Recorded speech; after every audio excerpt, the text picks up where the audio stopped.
The sport of boxing has created powerful men and millionaires, and we're about to look at 10 of the most successful, beginning with the biggest.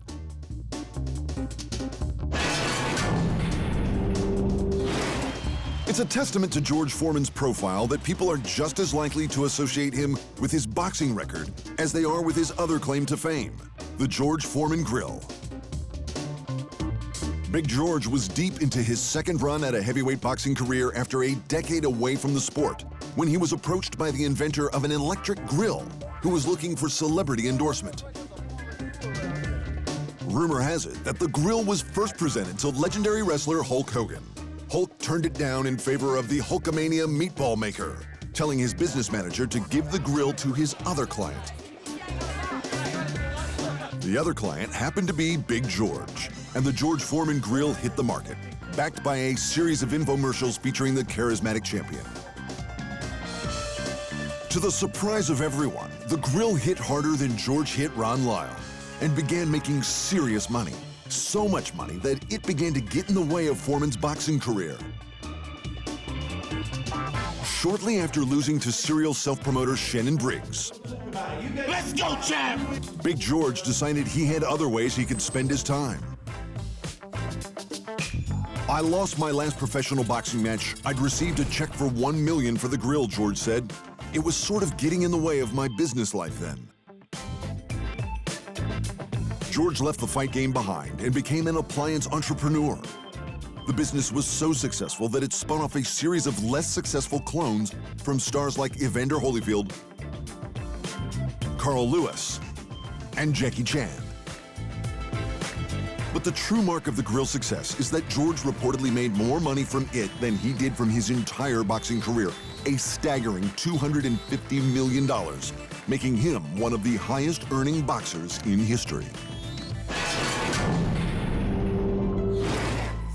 Our number 9, Mike Tyson, could be so much higher if he could only have kept a hold of his fortune. In the 90s, he was boxing, and with an estimated net worth in excess of 400 million bucks, he was untouchable. But by 2003, Tyson had done 3 years in prison and wasn't just bankrupt, he was $23 million in debt. By 2006, he was a Las Vegas sideshow, training for cash. What's the future hold for Mike Tyson, Mike? What do you? I don't know. I just hope life, and some health. I don't look to my future. I just live every day as it goes, because that's all I got is the moment. Luckily for Mike, the world wasn't finished with him. He began working to promote the sport that made him famous, either at big fight pressers, Iron Mike Tyson! or around the world spreading the good word of boxing. This is what China needs. China has the most competitive fighters, and they need to be in the game, and this is just beautiful. They already have the Olympic champion. I believe they have a world champion, too, in the lighter-weight division, and sky's the limit. With his newly acquired outlook on his troubled past, Iron Mike took to Broadway. And his name and prior reputation saw him land roles in Hollywood films and TV shows. And now the once bankrupt champ is worth millions again. I'm a pretty interesting character. I am a character. Mike Tyson is a character. I'm playing myself is playing the character. But I get paid like I'm playing somebody else too. So it's always good playing Mike Tyson. Other guys paid being anybody else, that guy's paid much money being me. So being me is pretty profitable. If Mike Tyson was the face of boxing in the 90s, Don King was the man who set it all up. But unknown to most, he'd been a major player for a whole lot longer. He was the man who organized the 1974 George Foreman versus Muhammad Ali mega bout, the Rumble in the Jungle. And he's the man behind Ali and Joe Frazier's epic 1975 Thrilla in Manila. After that, he promoted all the biggest names in boxing, including Mike Tyson and Evander Holyfield, Larry Holmes, Julio Cesar Chavez, Felix Trinidad, Bernard Hopkins, and Roy Jones Jr. And the man is still promoting world championship fighters today, albeit in his own unique way. Happy birthday for me! sing. So let's have, give me a little tune. Happy birthday to you. Happy birthday to you. Happy birthday, new champion. Happy birthday to you. There's the new champ of the world. Happy birthday. As with many men in the boxing industry, however, it's hard to discuss King's success without discussing some seriously questionable tactics. Multiple big-name boxers, including Ali and Holmes, sued Don for fraud, and most cases were settled with large lump-sum cash payments, because apparently he's as hard to beat in court as his fighters are in the ring. We'll say, victory, victory, hear my cry. V-I-C-T-O-R-Y. Victory is mine today, and I'm very happy because it's a victory for America. Like him or not, and you really shouldn't, Don King's impact on boxing was huge and widespread, and for a time, he was the guiding force in the sport. And for better or worse, the sport simply wouldn't be what it is today without him. On any list of human civilization's great overachievers, our number 7, Manny Pacquiao, features somewhere near the top. Manny Pacquiao! He's done nearly everything in his career, touching on the worlds of sport, entertainment, and politics, and in the process, become one of the richest people in his country's history. Of course, it all began with his boxing. A lot of boxers feel pretty good about themselves if they win a title or two. Pacquiao won 12. Other fighters like to boast that they won titles in a few different weight divisions. The Pac-Man did it across 8, from 112 pounds up to 147. A lot of people may have been satisfied with that career, but Manny had other mountains to conquer, like film, as well as a documentary about his career and 2 dramatizations of his life. Manny has starred in several films in the Philippines, including superhero film Pac-Man. He's also branched out into other sports like basketball, where he was the oldest player ever drafted in the Philippine Basketball Association draft. He became the player coach for Kia Picanto, scoring a career-high 4 points. His contract was not renewed. Perhaps Manny's biggest love outside of boxing, however, is singing. With 2 albums under his belt, the Pinoy puncher's silky smooth vocal stylings have been featured everywhere from late-night TV to fight press conferences. Romance and all is strategy left me battling with my pride, but through the insecurity, some tenderness survives. Added to all this, Pacquiao is also a politician. In 2010, he became a congressman in the Philippines House of Representatives and won a second term in 2013. Then in 2016, he won a seat on the Senate, all while maintaining an active boxing career. Even in the twilight of his career, Senator Pacquiao remained a pay-per-view draw and a mark for call-outs by anyone in his division who wanted to earn a healthy payday fighting an icon. But if you ask the man himself how he balances it all, his answer is surprisingly simple. It's not easy, it's hard, but just time management, discipline, that's the most important thing. Our number 6, Michael Buffer, has somehow managed to spin a lifetime career and a multi-million-dollar fortune out of 5 words that trigger a Pavlovian response in boxing fans to get excited. Let's get ready to rumble! Formerly a naval officer and then a model, the brown-skinned Silver Fox began calling fights at the age of 38. First for Top Rank and then exclusively for Trump casinos. He began using the phrase in 1983 after trying other phrases like fasten your seatbelts and man your battle stations. Basing his final sentence on Muhammad Ali's famous catchphrase, "Rumble, young man, rumble." Buffer's success is so synonymous with the iconic phrase that he had it trademarked in 1992 and has since earned an estimated $400 million through licensing fees. That's $82 million a word. It's unclear how much it costs to get Buffer to utter the magic words, but it is certainly something that doesn't come cheap. What if I pay you $5? You need a bigger checkbook than that. Bigger checkbook. As famous as it is, it's also not a phrase that suits every situation. Ladies and gentlemen, let's get ready to rumble with the story of Matchroom Boxing. In a twist that would seem hackneyed if it wasn't true, Michael's half-brother, who he didn't meet until he was well into his announcing career, is also a world-famous announcer. Bruce Buffer is one of the most recognizable faces in the UFC with his own trademarked phrase, "It's time." The two now run a company together called the Buffer Partnership, with the aim of maximizing the income from their almost unique vocal talents. Now that's putting your money where your mouth is.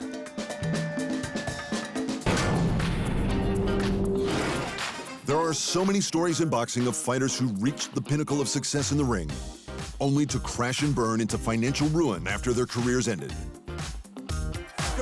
Our number 5, Oscar de la Hoya, broke that mold and ground the pieces into dust. There's no arguing that the Golden Boy was one of the best to ever lace up a glove. His smothering, aggressive style won him Olympic gold and major titles across 6 divisions. He was also the biggest pay-per-view earner of his generation, generating over $700 million. But Oscar's masterstroke came in 2002 when he started his own company to promote fighters and their fights, Golden Boy Promotions. The company already had a head start by having one of the most popular boxers in the world as its CEO and star signing.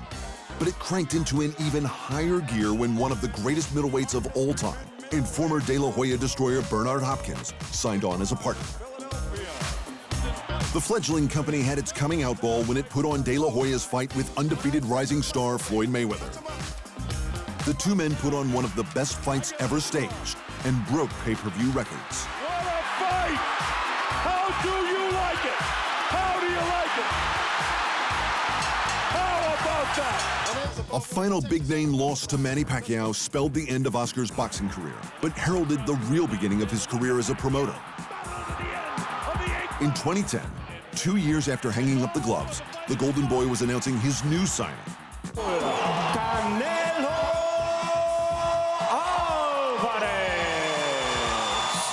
With his mentor's help, Canelo went from big fight to big fight, and eventually signed a 5-year deal with streaming service DAZN for a minimum of $365 million, the richest contract ever signed by an athlete.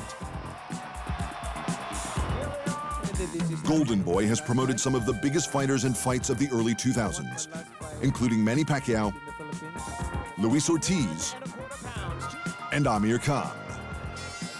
They even tried their hand at MMA, putting on a card headlined by Tito Ortiz and Chuck Liddell. It was not an experiment they repeated. Oscar has reportedly earned over $200 million throughout his career and could continue making money for as long as he likes. In a sport that all too often compromises those who take part, he is a shining example of how to stay active in the sport without getting punched in the face.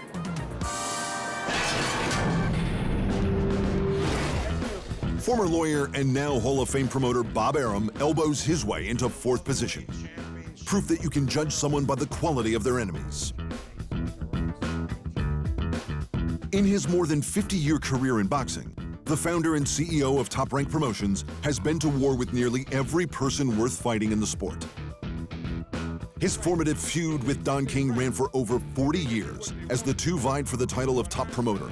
Arum's role as a witness for the government in a boxing bribery trial particularly annoyed King. He's going to try to make himself a hero for being a rat fink, King said of his opponent. You can't be no hero being a rat fink. You know how you be the hero? Don't participate in rat finkism. Arum's ammunition in his war with King was a roster of names like Marvelous Marvin Hagler and Sugar Ray Leonard, Tommy the Hitman Hearns, Evander Holyfield, and George Foreman. Arum moved on to new antagonists. Floyd Mayweather got his start under him at Top Rank before becoming his own promoter. When Arum signed an unheard-of Filipino named Manny Pacquiao, bad blood prevented a super fight between the two for years. This fight took about 5 or 6 years of negotiations, of arguing, of egos getting in the way, before it finally came to fruition. Oscar de la Hoya also made his name at Top Rank, but eventually sued his way out of his contract to start Golden Boy. He and Arum had a much-publicized feud that lasted more than a decade. Top Rank has continued to sign some of the best names in the sport, keeping Arum near the top of an ever more competitive tree. Vasily Lomachenko, Terrence Crawford, and Tyson Fury are some of the superstars who trust him with their careers. He has publicly buried the hatchet with his biggest rivals. But the business of boxing never stays friendly for long. And if Bob's career has convinced us of anything, it's that he will always find someone to argue with.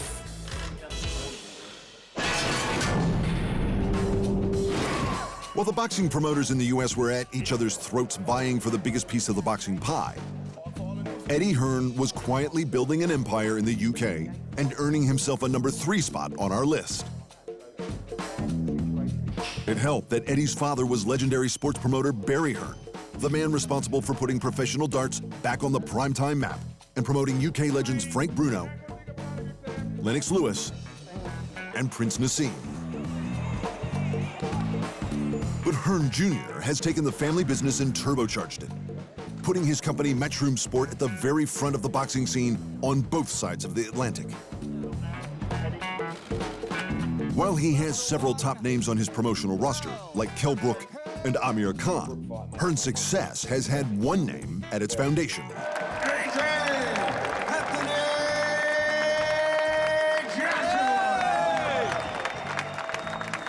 In representing the unified heavyweight champ, Eddie gained access to all of the biggest names in the sport. A few title defenses later, and the perma-tanned Brit with the flashlight smile was announcing a $1 billion deal with streaming service DAZN to promote fights. This is open season for fighters. Any fighter out there who is a world-class fighter who doesn't have a promotional contract, you should be ringing me tonight, because this is a great opportunity for fighters to box frequently on major shows at major venues and be involved in the big marquee fights that we're going to be putting on. We're going to be having a lot of great... World-class fighters took Eddie at his word, and all of a sudden, names of the caliber of Canelo Alvarez and Danny Jacobs, Gennady Golovkin, and Katie Taylor began to sign, keen to test the new non-pay-per-view model. Eddie is now one of the most powerful names on the international boxing scene, and with the most popular heavyweight in the world, and champions across nearly every weight class on speed dial, he's only going to get bigger.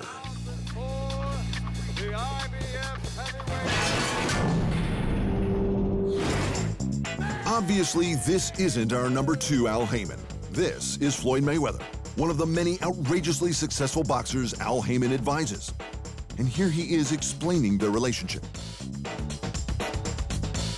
I have to say I'm proud of Al Hayman, you know, just being an advisor / manager, us being business partners, us communicating, us knowing one another for over a decade, and us, you know, taking boxing to that next level. This isn't Al Hayman either. If David was really back for world titles, he would have just got on the phone to Al Hayman and his advisors and made the fight with Deontay Wilder. Neither is this. If that fight happens, it happens. If it doesn't happen, you know, I'm looking at other options. I've spoke to Al Hayman, and he is looking at opponents for me also. The former music promoter learned his trade touring artists like MC Hammer, Whitney Houston, and Mary J. Blige before turning his attention to boxing and helping Floyd Mayweather sign the most lucrative deal in boxing history. But Al Hayman is a near total mystery. There is no footage and barely any photos of him, but his influence is everywhere. He recently set up Premier Boxing Champions in an attempt to bring live boxing back to primetime TV. By the look of his roster, he's done a pretty good job. Nearly everyone who works with him respects his insight. Nearly. They ought to be ashamed of themselves. And they had one guy taking an executive and wrapping it around his finger, and that's Hayman. And I ain't never gonna forget that. Bob was mad because he believed Hayman had delayed Arum's fighter, Manny Pacquiao, from signing a deal to fight Floyd Mayweather. But the deal got done, and Hayman obviously worked some magic on the Pac-Man, because not long afterwards... Right now, I will ask my promoter, Hayman, PBC, for this for the future fights the next fight. His influence on boxing is far-reaching, and he has put many fighters on the biggest stages in the world. Just don't expect him to join them. As his biggest success, Floyd Mayweather once said, Al Hayman would never come up here. Al Hayman is the ghost. When someone says boxing mogul, the name that springs to mind is our number one, Floyd Mayweather. It's the same when someone just says boxing. From winning his first title in 1998, Floyd steadily worked his way to the top of boxing's power list. For more than 15 years, he was so good at making money, it became his nickname. Blessed with the kind of reaction and hand speed that would make Jack Burton proud, Mayweather was always going to be a star. But in 2007, he handed his then promoter Bob Arum $750,000 to leave his contract so he could promote himself. I'm under my own banner, which is Mayweather Promotions. So, you know, if I'm keeping 100% of the revenue, there's no way I can go split, you know, 30%, 20%, not even 10%. If I'm keeping 100% of the money, why would I go anywhere and split any money? He topped Forbes' list of highest paid athletes in 2012, 14, 15, and 18, more than doubling the amount earned by number 2 Lionel Messi in that final year. His fights took 4 of the top 5 biggest pay-per-view sales ever, again more than doubling his closest competition. As Tony Montana once said, first you get the money, then you get the power. And Mayweather followed this advice like scripture, amassing a fortune and then using his earning power to become the focus of every fighter's dreams. He was the guaranteed biggest payday every one of his potential opponents would ever have, and they lined up to attract his attention. One by one, he handpicked beatable opponents, turning each into a rich star by association. I don't really worry about numbers. Only numbers I really worry about is these type of numbers and pay-per-view type numbers, you know. Just to be in a sport of boxing, to be in a sport and, you know, make 800 million is truly a blessing. And it won't hurt to throw another couple $100 million on top of that. A multi-millionaire who became a manufacturer of multi-millionaires. Floyd Mayweather is the richest and most powerful man boxing has ever seen, and a natural number 1 on our list. Thanks for watching, and remember, if you want more fight sports in your life, just hit the subscribe button.